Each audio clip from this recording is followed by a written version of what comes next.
Welcome to are के Sharma math classes. आज हम क्लास 10 सब्जेक्ट मैथ चैप्टर 5 समांतर श्रेणियां एपी में रेमेडियल क्लासेस के दौरान कुछ इंपॉर्टेंट क्वेश्चन लेके आ रहे हैं जो लगातार हमारे प्रीवियस ईयर के जो सीबीएसई सैंपल पेपर्स हैं उनमें से लिए गए हैं। तो आइए student let's start the today class. तो पहला क्वेश्चन है 4/5 कॉमा पी और कॉमा 2। तो हमें यहाँ पर P का मान निकालना है, समांतर श्रेणी में है तो ये P का मान हमें ज्ञात करेंगे। तो इसके लिए फार्मूला होता है V बराबर है A प्लस C। जब हमें तीन पद दे दें A, B और C और B की वैल्यू निकालने को कहा जाए तो उसका हमें फार्मूले का प्रयोग करना होता है B बराबर A प्लस C बटे में 2। तो यहाँ पर हमारा B P है और A की वैल्यू 4/5 है और C की वैल्यू 2 है। तो इसलिए हम 5 का एलसीएम टेकिंग कर लेते हैं। 2 हमारा पहले से ही फार्मूला से 5 नीचे लेंगे एलसीएम में, 5 एकम 5 और 4 1 से गुणा करके तो कितना वैल्यू आएगा 4 और 5 से डायरेक्ट 2 गुणा होगा मल्टीप्लाई 5 दूनी 10 और 4 कितना है 14 और नीचे 5 दूनी 10 तो 14/10। 2 से काटने पर 2 सत्ते और 2 पंजे तो इस प्रकार हमारा 7/5। तो इसलिए P की जो वैल्यू आ रही है हमारी निकल करके 7/5। This is your right answer. तो इस प्रकार हमारा आज का पहला जो क्वेश्चन है P की वैल्यू 7/5 निकल चुकी है। तो आइए स्टूडेंट नेक्स्ट क्वेश्चन जो सीबीएसई में ये भी आया है तो लगातार इस प्रकार के क्वेश्चन आते रहते हैं।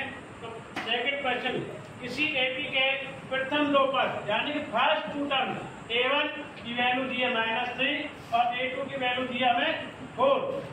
अब हमें यहाँ इस एपी का 36वां पद यानी कि 836 निकालना है, उसका पद वाला फार्मूला लगा के। तो an का यानी 836 निकालना है।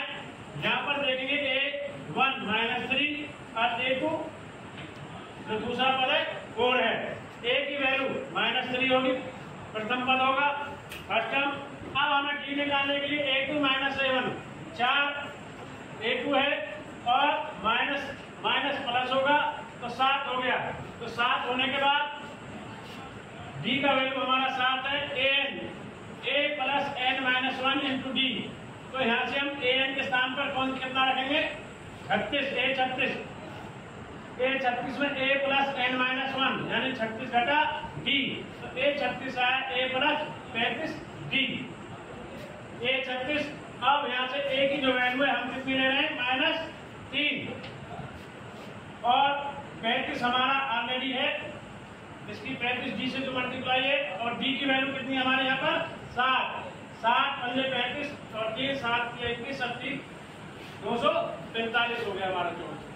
अब -3 में से प्लस इसको बैलेंस करेंगे। 836 की वैल्यू कितनी आई 242। तो इसलिए एक जो 36वां पद था 836 हमारा निकल के आ रहा है 242। तो this is your right answer. तो 836वां पद हम निकाल चुके हैं। आगे बढ़ रहे हैं नेक्स्ट क्वेश्चन नंबर 3। वो भी लगातार क्वेश्चन प्रीवियस से लिया गया है और वेरी इंपोर्टेंट है।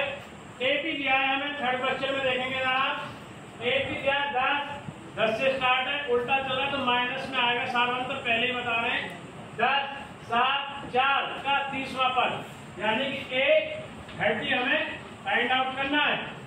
सबसे पहले A का ऑप्शन 97, B 77, C -77 और D -87। आंसर हमें पता है भले ही -77 है, तो फाइंड आउट कैसे करेंगे। सबसे पहले इस प्रकार की कंडीशन में A को निकालते हैं। सर्वप्रथम A कितना हमारा प्रथम जो पद है अष्टम 10 और D निकालेंगे 7 यानी कि A2 A1। 7 में से 10 को घटाएंगे तो D की वैल्यू कितनी आ गई हमारी -3। अब an का फार्मूला होता है A plus n-1 into D। अब 830 लगाना है यहाँ से तो A प्लस n की जगह 30 और 30 घटा 1 D यानी कि हमारा आ गया 830 बराबर A प्लस 29 D। 830 निकाल रहे हैं तो A की वैल्यू हम यहाँ पे पुट करेंगे 10 और 29 हमारा एजिट है और D के स्थान पर वैल्यू रखेंगे जो अभी हमने निकाली कितनी -3 और 10 29 की गुणा करेंगे हम किससे -3 से तो -87 आएगा और 830 10 में से -87 को बैलेंस करेंगे तो 830 कितना है -77। तो इसलिए 830 घटा 77 यानी -77 है और C इसका ऑप्शन राइट है -77। This is your right answer. तो आज की वीडियो के माध्यम से हमने क्लास 10 सब्जेक्ट मैथ में चैप्टर 5 समांतर सीढ़ियां AP में CBSE के 3 इंपोर्टेंट क्वेश्चन कराए हैं। तो थैंक्स फॉर वाचिंग आर के सरल मैथ क्लासेस। इसी प्रकार नेक्स्ट वीडियो में मिलते रहेंगे। थैंक्स और धन्यवाद एक बार सभी स्टूडेंट्स का।